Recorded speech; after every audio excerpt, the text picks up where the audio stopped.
오늘 우리에게 주시는 하나님의 말씀 마태복음 13장 1절에서 9절입니다.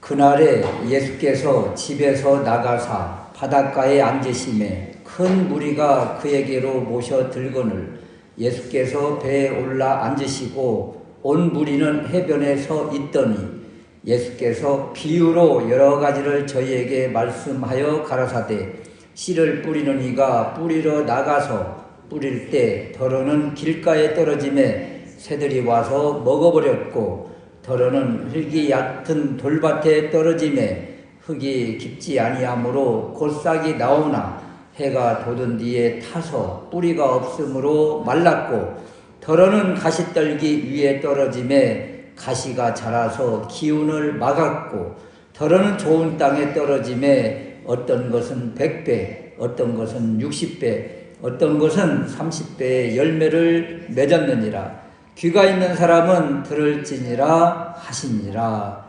아멘. 오늘 우리에게 주신 하나님의 말씀 마태복음 13장 1절에서 9절 말씀을 중심으로 씨 뿌리는 비유라는 제목으로 말씀을 드리려고 합니다. 우리 예수님 공생의 동안 가장 집중적으로 하신 일이 무엇일까? 계속적으로 나오지만 가르치시며 전파하시며 고치신 일이었습니다.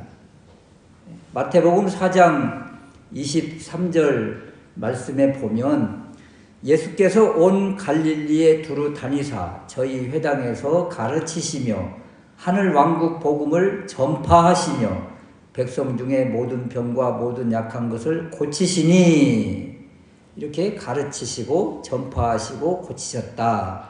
그리고 마태복음 5장에서 예수께서 무리를 보시고 산에 올라가 앉으시니 무리와 제자들에게 팔복과 산상수훈 등을 이렇게 가르치셨습니다. 그리고 마태복음 8장에서 산에서 내려오시자마자 나병 환자 또 백부장 하인의 중풍병 시몬 베드로 장모의 열병 가다라 지방에 그 악한 영 들린 두 사람 또 9장에서 친구들에 의해서 들려온 중풍병 혈루증 여인 회당장 야이로의 죽은 소녀를 딸린 사건 이렇게 수도 없이 많은 이들을 고치셨어요. 그러니까 가르치시고 이렇게 고치신 일들을 계속 하시는 모습을 보여주셨다가 이제 오늘 13장 1절에서 어떻게 시작을 하는가? 그날에 예수께서 집에서 나가사 바닷가에 앉으심에 우리 주님이 앉으셨다. 그러면 또 무슨 일을 하시겠구나 이런 거죠. 마태복음 5장 1절에서도 예수께서 무리를 보시고 산에 올라가 앉으셔서 그 다음에 팔복도 가르치시고 산상수훈도 가르치셨어요. 그러니까 우리 주님이 앉으셨다. 그러면 또 가르치시는구나. 또 어떤 아픈 사람들이 있는 데서는 막 서서 다니시면서 치유하시는구나. 고치시고 가르치시고 이런 일들을 계속 하시는 거예요. 이렇게 가르치신다. 이것은 우리 주님이 계속 선포하고 가르치시는데도 불구하고 또 치유를 통해서 우리 주님이 자신을 드러내고 알려주심에도 불구하고 알지 못하고 깨닫지 못하고 믿지 못하고 공격하는 이들을 향해서 또 다시 가르쳐 주시는 이런 모습이에요. 3절 말씀에 예수께서 비유로 여러 가지를 저희에게 말씀하여 가라사대 이번 이제 13장에서는 온통 비유로 말씀을 하십니다. 비유로 가르쳐 주시는 거예요. 왜 비유로 가르쳐 주실까? 이 비유는 무슨 뜻인가?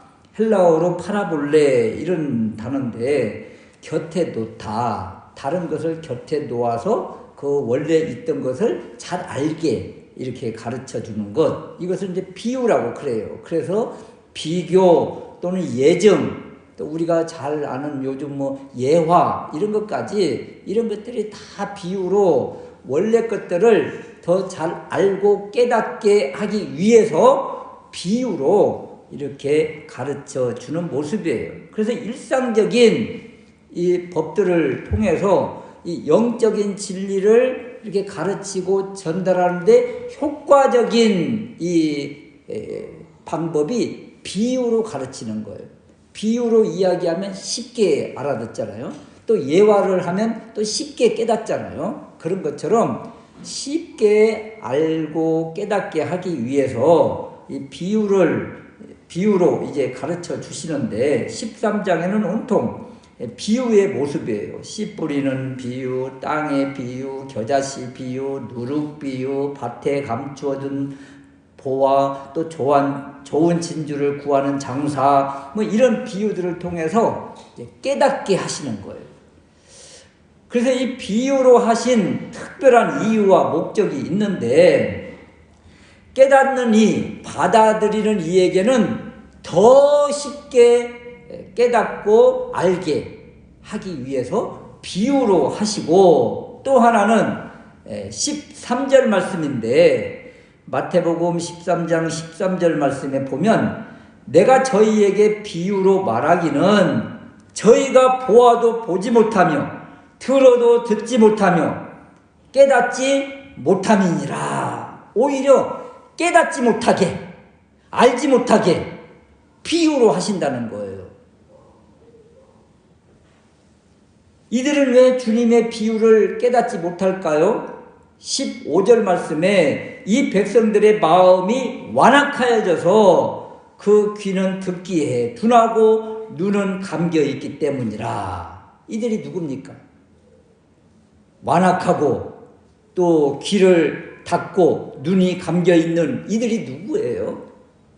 예수님을 모독하고 폄하하고 논쟁하고 죽이려는 이들이 깨닫지 못하도록, 이들이 알지 못하도록 주님이 비유로 하시고, 또 제자들, 또 주님을 따르는 이들에게는 더 잘 깨닫게 하기 위해서 무엇으로? 비유로 가르쳐 주신다. 그래서 오늘 주시는 말씀을 통해서 우리의 눈이 열리고 귀가 열리고 마음이 열려서 달고 오묘한 진리의 말씀이 쉽게 알아지고 깨달아지는 은혜의 시간 되시기를 주님의 이름으로 축원합니다. 첫 번째는 씨를 뿌리는 이가 누구인가 이런 건데요. 3절 말씀에 씨를 뿌리는 이가 뿌리러 나갔다. 밭에 씨를 뿌리러 나갔어요. 어떤 사람이.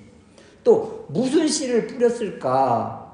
이제 이번 주 지나고 나면 이제 날이 확 풀어져요. 그러면 또 이제 밭에 또 할 일들이 또 기다리고 있겠죠. 예. 또 많이 꽃이 또 뿌리고 뭐 여러 가지 이제 씨를 뿌릴 것 아니겠어요? 예. 그러면 이 밭에 무슨 씨를 뿌리고 이 씨를 뿌린 농부는 누구고 또 이 밭은 누구 밭인가 이런 거예요. 이 씨 뿌리는 이의 비유를 통해서 여러 가지를 우리에게 지금 알려주고 계시는 것이죠. 그런데 이런 비유 해석에 있어서 여러 가지를 우리가 깊게 생각할 이유가 없어요. 왜냐하면 누가 씨를 뿌렸는지 누구 밭인지 이런 것들에 대해서 우리 주님이 다 해석을 해주셨어요.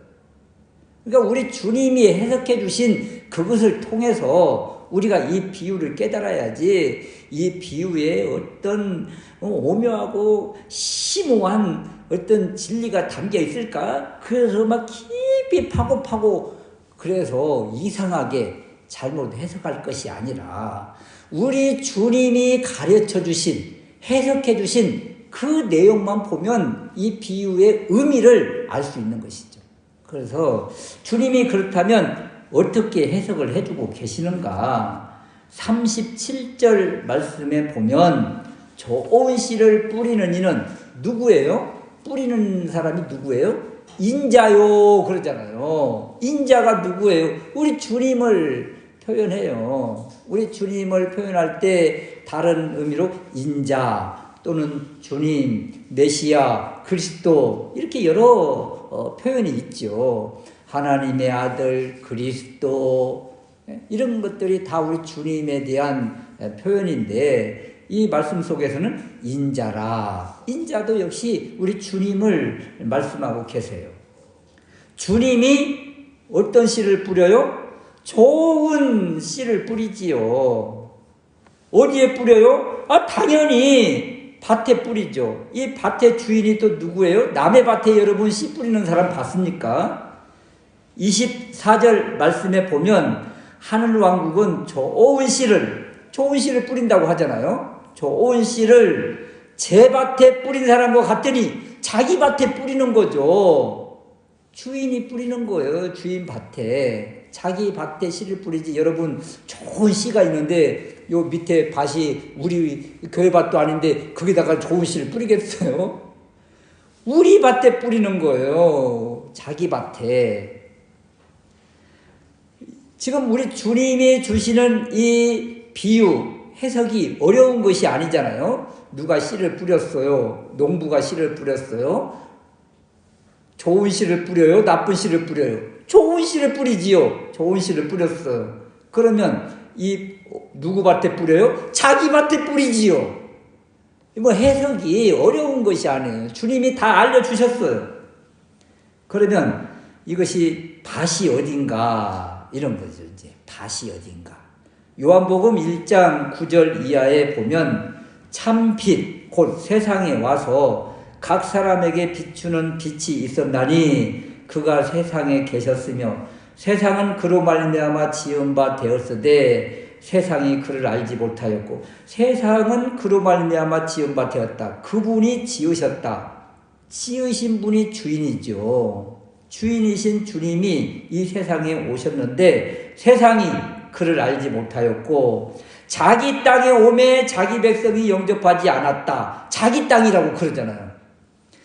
이 세상을 우리 주님이 지으셨고 우리 주님이 이 땅에 오셨어요. 그리고 이 땅이 누구 땅이에요? 자기 땅이라고 하잖아요. 우리 주님 소유자가 우리 주님이세요. 내 것이 아니에요. 누구 거예요? 주님 것이에요. 분명하잖아요. 분명. 그러니까 우리 주님이 이 땅에 오셔서 좋은 씨를 뿌립니다. 좋은 씨를 누구 밭에? 자기 밭에. 우리 주님 밭에 씨를 뿌리는데 이 주님 밭이 어디예요? 세상이에요. 온 세상이 다 주인이 누구예요? 주님이시죠. 여기 자기 땅이 바로 세상이고 좋은 밭이고 여기에 뿌린 씨, 우리 주님이 계속 가르치시잖아요. 무엇을 가르치세요? 천국 복음을 가르쳐 주세요. 하나님의 말씀을 가르쳐 주시고 전하고 계세요. 이것이 바로 좋은 씨입니다. 씨가 다니는 거 아니에요. 말씀이 씨다. 이런 것입니다.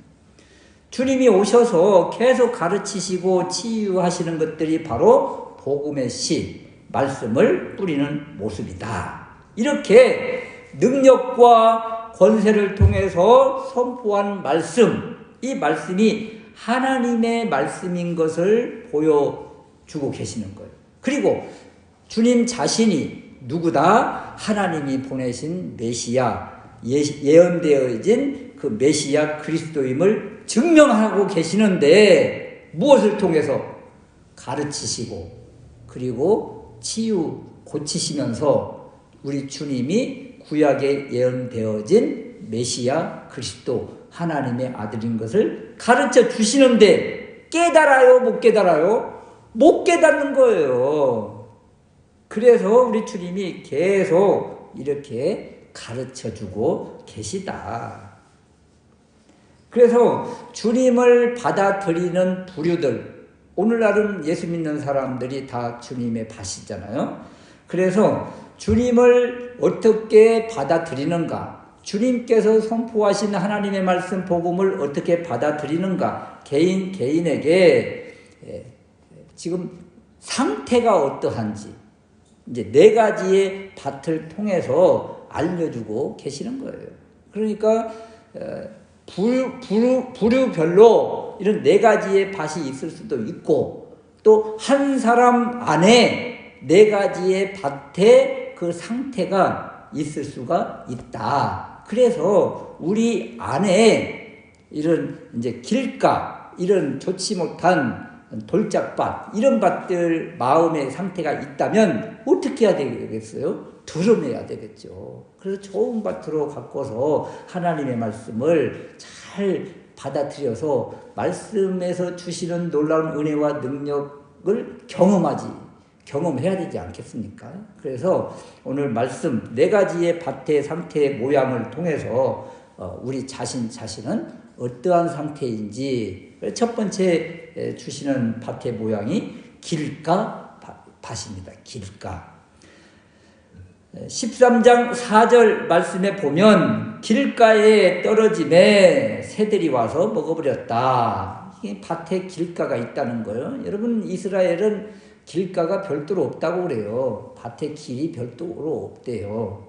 우리나라는 이렇게 길이 다 있잖아요. 밭에 들어가는 길. 그런데 밭에 길이 없고 이렇게 넓은 밭이 있으면 그냥 사람이 이제 씨 뿌리를 이렇게 쭉 가면서 늘 가는 길이 이제 길이 되는 거예요. 그러니까 길가가 별도로 있는 것이 아니라 그 안에, 전체 안에 사람이 다니는 길이 있고 뭐 돌이 있고 그런 것입니다. 우리가 생각하는 이런 밭의 개념을 볼 것이 아니라 이스라엘 같은 경우는 이렇게 우리나라로 이렇게 봄이 됐다 그러면 불을 싹 질러서 잡초들을 다 태워버리고 그 다음에 이렇게 갈아서 씨를 뿌리는데 전체적으로 씨를 뿌리는 거예요. 우리는 밭에만 뿌리고 고랑 사람 다니는 길에는 씨를 안 뿌리잖아요. 그들은 그냥 다 뿌리는 거예요, 씨를. 여러분, 대단위로 농사를 짓는 미국이나 이런 그런데 보면 그냥 막 기계로 확 뿌리잖아요. 길이 따로 있는 것이 아니에요. 그런데 그곳에 만약에 농기구가 지나간다. 그러면 그곳이 길이 되는 거예요. 만약에 그곳에 이제 씨가 부러지면 제대로 이제 열매를 맺지 못하는 것이지요. 그래서 이제 길가가 있는데 이 길가가 어떤 상태, 어떤 모습인지 우리 주님이 알려주십니다. 우리 주님이 해석을 해주셨어요. 19절 말씀에 누구든지 그 왕국 말씀을 듣고 천국 말씀을 듣고 하나님 말씀을 듣고 복음을 듣고 깨닫지 못할 때 그때는 악한 자가 와서 그 마음에 뿌려진 것을 빼앗아간다. 이것이 길가에 뿌려진 것이다. 이렇게 우리 주님이 해석해 주셨다. 이 씨가 길가에 떨어졌다는 것을 어떻게 해석을 해요? 주님의 말씀을 듣고 깨닫지 못한 사람이다. 이렇게 해석을 해 주시는 거예요. 그러니까 이 좋은 밭, 전체적으로 좋은 밭에 이렇게 씨를 뿌렸는데 이 씨를 깨닫지 못하고 받아들이지 못하면 이 씨가 결국은 드러나 있다는 것이죠. 받아들이지 않으니까 씨가 드러나 있으면 드러난 씨를 이 새들이 와서 먹는 것처럼 악한 자가 가지고 가고 그 사람에게 그 씨의 영향력이 다 사라진다. 이런 것입니다. 오늘날 우리 밭에 보면 요 밑에 그곳에 작년에요. 트랙터로 다 관리를 해가지고 그 주인 아저씨가 와가지고 보리를 뿌렸어요. 보리. 제가 봤어요. 보리 뿌린 거. 그런데 뿌리고 나서 트랙터로 이제 싹 다시 또 덮었어요. 흙으로. 그 이후로 이 주변에 있는 새, 비둘기만한 이 큰 새, 이만한 새들이 새까맣게 밑에서 놀더라고요. 그래서 그러려니 했어요. 그런데 그 다음에 이제 씨가 나왔는데 보리는 한 톨도 없고 온통 처음부터 끝까지 다 잡초만. 지금 있는 저 덤불이 다 잡초잖아요. 보리 이렇게 밀보리 같은 열매 맺는 것이 하나도 없어요. 하나도 없어. 하나도. 다 새들이 먹어버린 것처럼 여기 말씀에 보면 이 길가에 뿌려진 씨의 모습이 그런 거예요. 씨를 그렇게 그냥 아저씨가 그냥 몇 바가지를 이렇게 갖다가 뿌렸는데 하나도 싹이 나오지를 못하고 다 새들이 와서 먹어버렸다. 이런 것처럼 이렇게 아무것도 거두지 못하는 거죠. 마음에 뿌려진 그 좋은 씨, 이 씨는 좋은 씨예요. 좋은 씨인데 관리하지 못해서 악한 자에게 빼앗겼다. 이런 것입니다. 그러니까 길가, 돌밭, 가시떨기밭, 좋은 밭 이렇게 따로 있는 것이 아니라 큰 밭에 이런 4가지 모양이 있는데 말씀을 관리하지 못한 사람, 말씀을 소중히 여기지 않는 사람, 말씀이 보석, 보물인지를 모르는 사람은 이 보물을 빼앗긴다는 것입니다. 여러분 사실 복음의 말씀, 하나님의 말씀이 얼마나 많아요.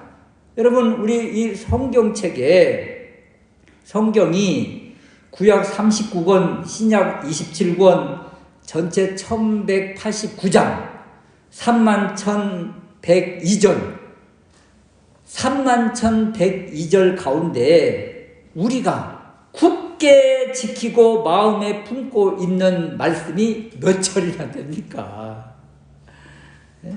혹시 다 빼앗긴 것 아니겠어요? 한 절 한 절이 보석이라고 하면, 보물창고를 여는 이 열쇠라고 하면, 비밀 코드라고 하면, 암호라고 하면 이 말씀을, 이 비밀을 그렇게 소홀히 여기겠습니까? 이 31,102절 가운데 우리가 얼마나 받아들이고 내 안에 있는가? 이 길가 밭이라는 것이 말씀을 거부한 것이거든요. 거부한 것. 우리 마음 한편에서도 이렇게 성경 말씀을 읽다가 또는 설교 말씀을 듣다가 야, 이것은 어려운 말씀이도다. 이건 내가 지키기 힘들어 하고 이렇게 제쳐두면 이것이 바로 길가로 이 말씀을 밀어버리는 것 아니겠어요? 길가에 떨어지는 씨는 이 악한 것이 와서 다 가지고 간다고 했는데, 이런 것처럼 우리가 하나님의 말씀을 거부하면, 받아들이지 않으면 결국은 이런 모습이 된다. 그래서 우리 안에도 길가밭이 존재할 수 있구나. 그래서 하나님의 말씀이 이해되지 않고 아유 이 말씀 지켰다가 그냥 거덜나겠네. 만약에 이런 생각이 들어서 이 말씀을 아예 그냥 무시해버리면 이런 모습이 되는 것이고, 만약에 무시하고 어려운 말씀, 그런 말씀이 있다면 오히려 잘 이렇게 품고 이게 왜 그럴까요? 이렇게 묵상하다 보면 하나님이 그 진리의 말씀을 또 깨닫게 해주시는 것이거든요. 그래서 소홀히 여기지 말고 하나님의 말씀을 귀하게 여길 수 있으시기를 바랍니다. 두 번째는 이제 돌밭인데 5절 말씀에 보면 더러는 흙이 얕은 돌밭에 떨어짐에 흙이 깊지 아니하므로 곧 싹이 나오나, 싹까지는 나오죠. 싹까지는 나오나 해가 돋은 뒤에 타서 뿌리가 없으므로 말랐다. 20절 이하에 우리 주님이 또 풀어주세요. 해석해 주세요. 돌밭에 뿌려졌다는 것은 그 말씀을 듣고 기쁨으로 받아요. 처음에.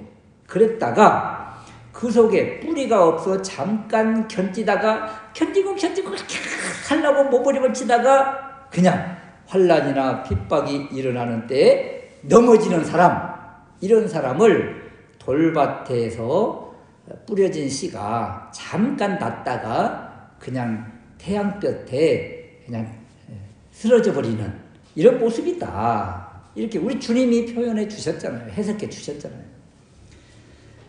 예수님이 행하신 기적, 표적을 보고 또 선포된 말씀을 들으면서 많은 무리들 가운데 이분이 예언되어진 메시아 그리스도구나 이렇게 생각을 한 사람들이 많았어요. 그러니까 예수님께서 행하신 기적들을 통해서 치유들을 통해서 놀라면서 이야 기이하다 세상에 이런 일을 지금까지 본 적이 없다 하면서 이분이 메시아시구나 이렇게 믿으려고 생각을 먹었어요. 그런데 다른 한편에서 누가요? 바리새인과 서기관 종교 지도자들이 이 사람은 하나님이 보내신 메시아가 아니라 바알세불을 힘입어서 사탄 마귀의 힘을 얻어서 악한 자를 쫓아낸 거야 하면서 종교 지도자들이 강하게 비판을 하고 비난을 하니까 그 중간에서 예수님을 믿으려고 했던 사람들이 예수님을 믿으면 저 바리새인과 서기관 종교 지도자들이 나를 또 핍박하는 거 아니야? 그러나도 안식일날 뭐 조금만 해도 막 난리를 하면서 안식일 위반했다고 공격하는데 또 저 사람들이 잘못됐다고 하는 그 사람을 믿으면 나한테도 피해가 오겠다. 그런 생각이 들어요, 안 들어요? 그래서 예수님을 메시아로 믿으려고 했다가 종교 지도자들이 예수님을 공격하고 메시아가 아니고 바알세불 귀신 들렸다고 하니까 이런 종교 지도자들의 핍박이 두려워서 그냥 강한 사람 편에 서야지 그래가지고 종교 지도자들 편에 서면서 예수님을 믿으려고 했던 그 마음을 이제 내려놓는 사람, 포기하는 사람, 이런 사람이에요. 이런 사람이 바로 돌밭에 뿌려진 돌밭의 모습을 가지고 있다. 이렇게 이야기하는 거죠. 돌밭에 뿌려진 사람들은 그러니까 돌밭을 가지고 있는 사람들은 말씀을 들을 때 엄매 좋은 거 이렇게 해서 받아요. 처음에. 그랬다가 이렇게 살았다가는 남들이 다 욕하고 난리 나겠네. 안 돼.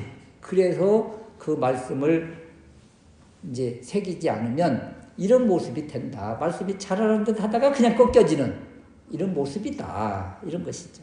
그래서 종교 지도자들 또 예수님을 공격하는 사람들 이 둘 사이에서 예수님과 이 둘 사이에서 그냥 어떻게 하다가 그냥 강한 자 편에 들어가는 이런 사람들이에요.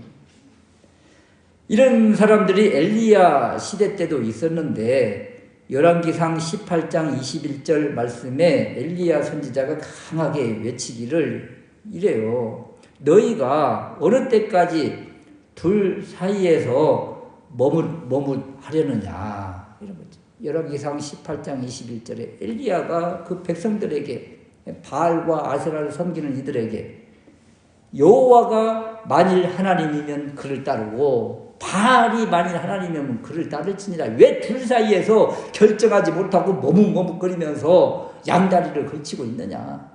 이런 사람이 바로 돌밭의 모습을 가지고 있는 사람이라. 환난과 핍박이 두려워서 예수님을 온전히 섬기지 못하고 말씀을 온전히 받아들이지 못하는 모습.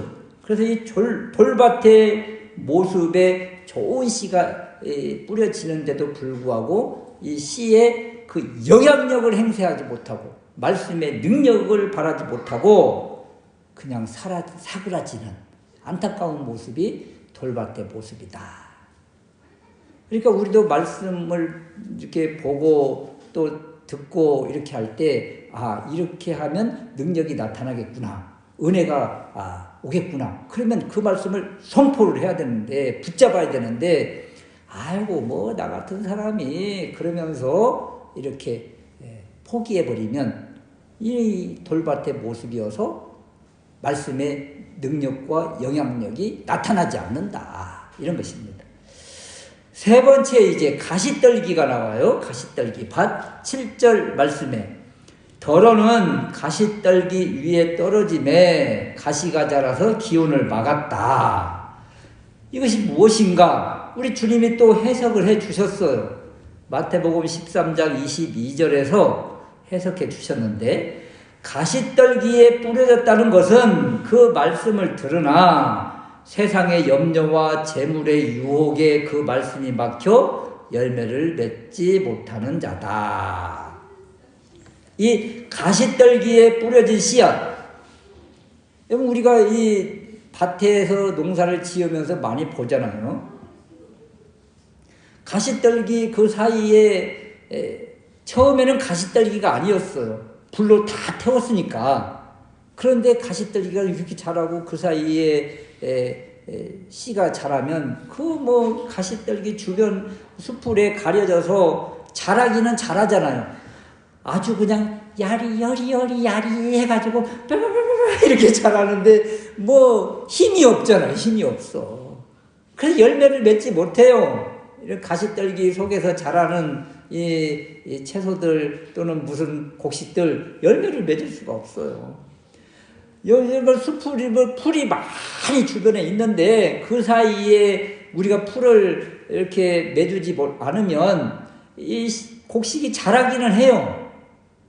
근데 뭐 힘이 없이 그냥 자라다가 아무 열매를 맺지 못하는 그런 안타까운 모습을 보는데 가시떨기가 그런 거예요. 가시떨기 밭에. 왜냐하면 그 밭에 있는 모든 영양분을 누가 다 가져가요? 잡초가 가져가고 가시나무가 다 가져가요. 햇빛을 받을 수가 없어요. 이 잡초와 가시떨기가 좋은 햇빛과 자양분을 다 가져가 버렸어요. 그래서 그냥 자라기는 자라지만 힘이 없어요. 이것을 우리 주님이 해석해 주시기를 세상의 염려와 재물의 유혹에 말씀이 막혀서 열매를 맺지 못한다. 결실하지 못한다. 그러니까 이 가시떨기에서 자라는 이 씨의 모습을 보면 초보신앙은 아니잖아요. 상당히 자랐으니까. 오히려 돌밭에 있는 사람은 초보신앙 같아요. 조금 자라다가 그냥 확 뒤집어졌으니까. 그런데 이 가시떨기의 속에서 자라는 이 좋은 씨의 모습은 자라기는 자라지만 끝까지 견디기는 하지만 열매가 없어요. 그래서 초보신앙은 아니구나. 어느 정도까지는 자라고 성장을 했으니까 힘이 없을 뿐이지.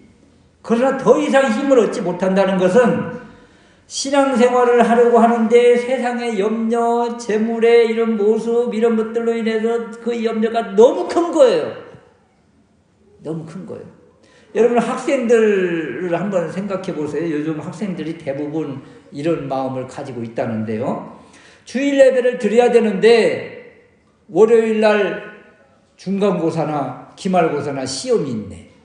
그러면 어떻게 해요? 마음이 그 시간에 공부를 더 해야 되는데 그 시간에 수학 문제 하나라도 더 풀어야 되고 아이고 주일 예배 가는 시간에 가서 예배 드리고 뭐 공과 공부하고 그 시간에 영어 단어 하나라도 더 외워야 되는데 이런 걱정으로 가득 차가지고 결국은 교회를 못 가는 거야 이제.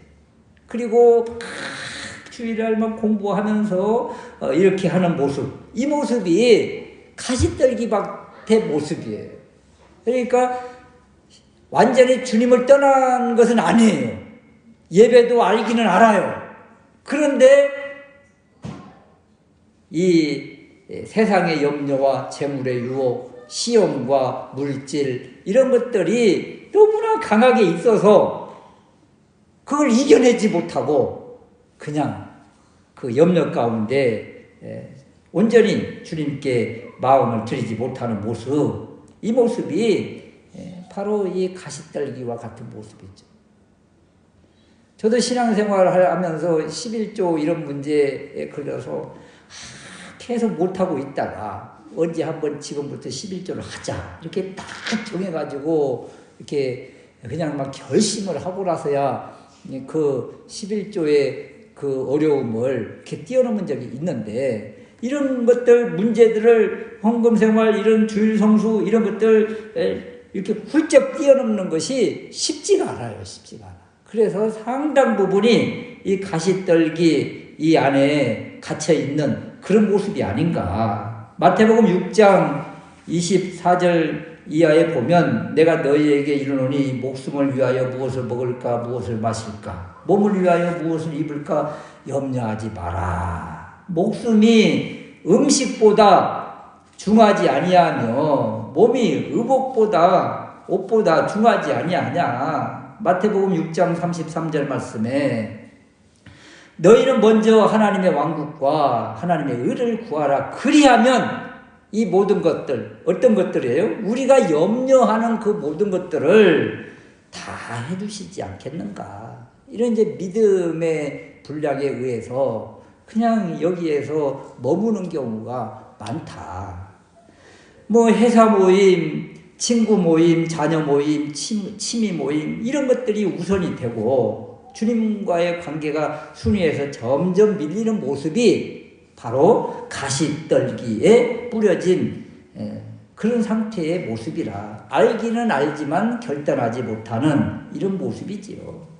그래서 마태복음 6장 24절에 한 사람이 두 주인을 섬기지 못할 것이니 너희가 하나님과 재물을 겸하여 섬기지 못하느니라. 하나님 나라와 그의 의를 구하면 이렇게 온전히 하나님께 집중할 수 있고 세상의 염려와 재물의 유혹을 이기게 하시고 가시떨기를 우리 주님이 주인이신 주님이 제거해 주신다. 그러다 보면 이제 영양분을 공급받고 또 햇빛을 받고 그러면서 그 가시떨기에서 자랐던 이 곡식이 튼튼하게 된다.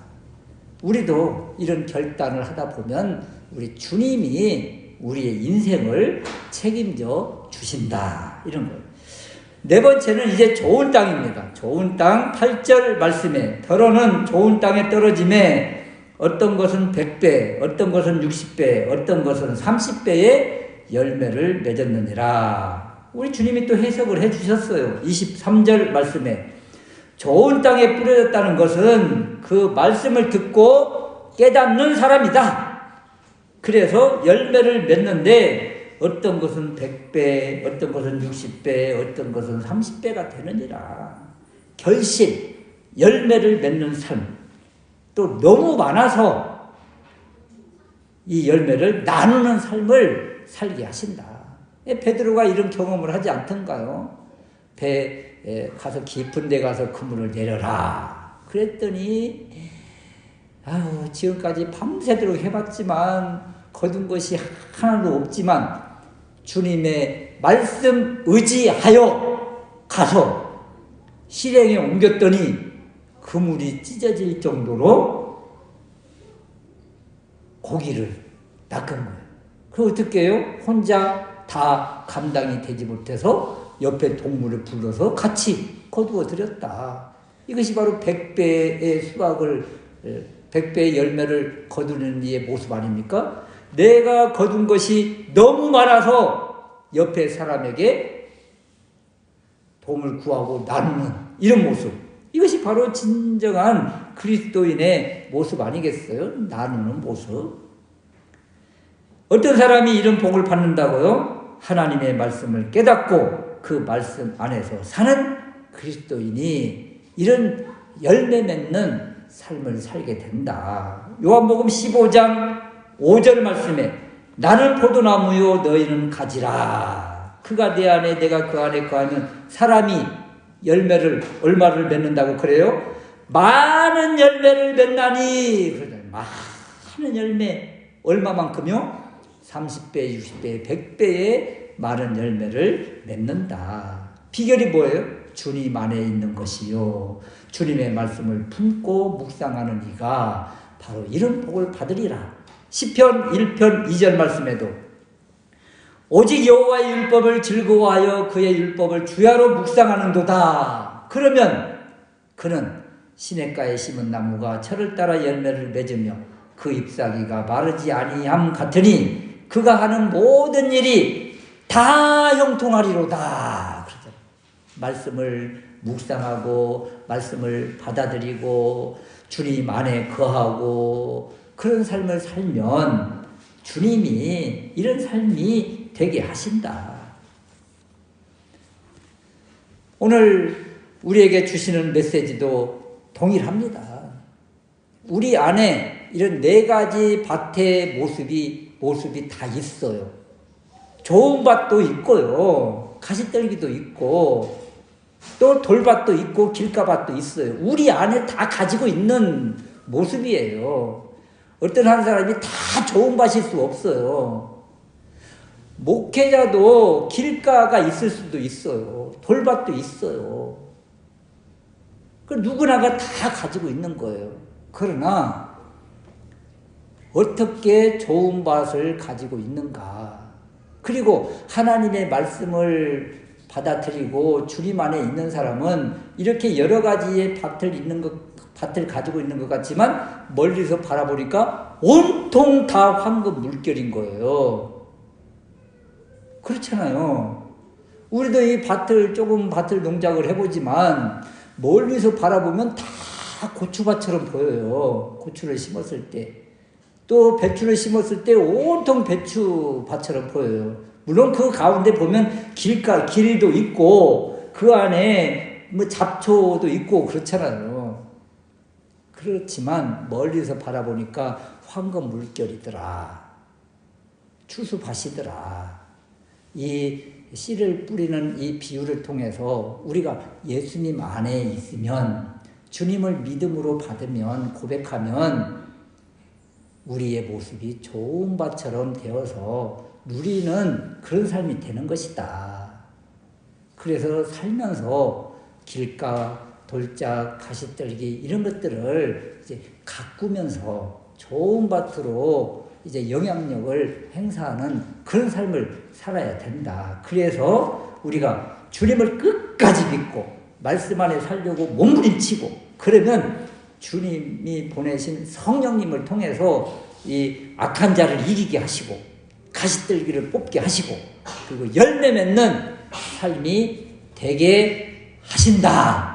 이런 믿음의 용사 그리고 풍성한 열매를 이제 나누는 사람 이런 사람 우리 모두가 될 수 있으시기를 주님의 이름으로 축원합니다.